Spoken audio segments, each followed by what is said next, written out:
What is going on, fellow Clashers? It is your host, Galadon, and yes, this is what I call a real sneak peek for Clash Royale. 6 new cards, including a whole new classification of card. Yes, now we've got legendary cards, 2 of them coming in this next update. Now, of course, you guys might have seen some of these images before if you saw the leak video last week, but now we are going to see them in action, beginning with the Poison Spell. And yes, it looks like it stepped straight out of Clash of Clans, very similar in appearance and function.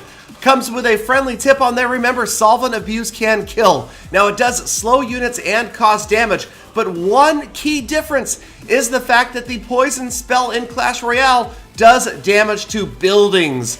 So yes, even more versatile than the Clash of Clans Poison Spell, this Clash Royale Poison Spell should have plenty of uses on offense and defense. Moving right along to the second of the 6 new cards, we've got the most ominous sounding of the group, the Dark Prince. And just like the regular Prince, he comes in on horseback, so he has that charge ability. But probably my favorite graphic effect is the shield that he carries until it is knocked off. An additional hit point boost for him there. He will finally get through this night and charge his way to the tower. There you can see the extra hit point damage from that charge attack. And it looks like the Prince takes after the Knight. He's a bit of a litter bug, leaves the shield, and is that a mace behind after he is long gone? Next up, we've got the Ice Wizard, the first of the legendary cards. Even the shape of his card sets him apart. You really know he is truly special, and he only costs 3 elixir. Now, he doesn't do a great deal of damage, but he does slow enemies and area damage as well, so lots of different situations where he will be useful, but probably not by himself.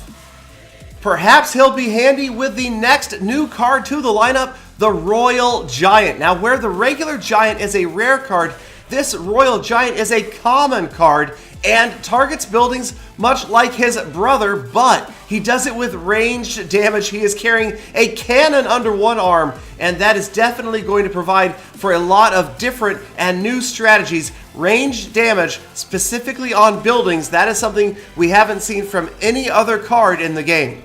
Okay, yes, technically the balloon does range damage, but from on top of the structure and not 6 tiles away like the Royal Giant. Now, all of the numbers you're seeing on the screen are the developer build numbers, so they may be changed before the actual release and likely will be balanced in the future like we've seen so many times already. But if you look at the starting hit points on the Royal Giant, he is definitely not nearly as tanky as the regular Giant, so deploying him on defense to try to draw attacking units away may not be the wisest choice. Again, lots of strategies sure to come as people employ these new cards in their decks, although the legendaries extremely hard to come by. They are going to be truly rare cards, much rarer than epic. They're legendary. And speaking of legendary, let's take a look at the other new legendary card added to the lineup in this coming update, and that's the Princess. And she will be unique in and of herself as well. She does area damage, but from a huge range. Watch as she approaches the bridge and then fires on the enemy's tower from nearly halfway across the battlefield. Not only that, but that is going to be area damage to both air and ground targets. There's a reason she is a legendary, and she is going to be tough if she's not dealt with. For now, she will be the only unit that can stand outside of the range of a tower and fire down on it, but she is relatively fragile without a lot of hit points.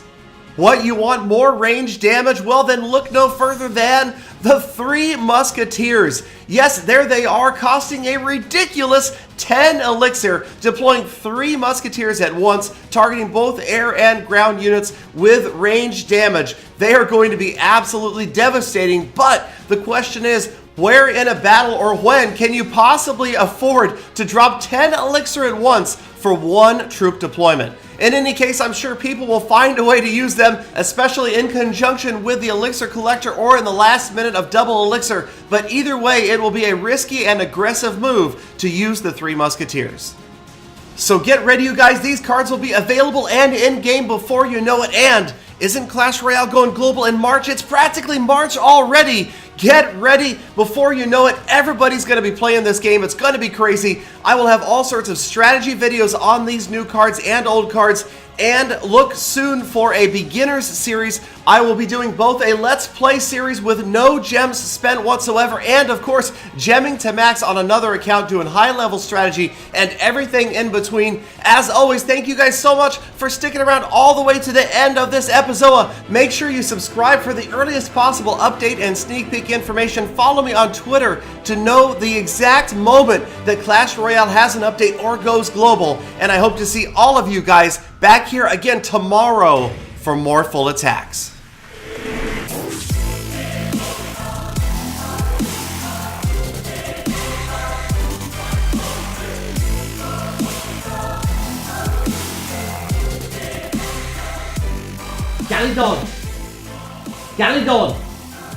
Galidon! What, Peter? Look how fast I can max out my legendary cards! Peter, where'd you get the iPad? Peter, This is more! You're gonna get me in trouble. Give me the iPad back. Peter, stop right now. Just hand it over and there will not be any... Let go. Let go.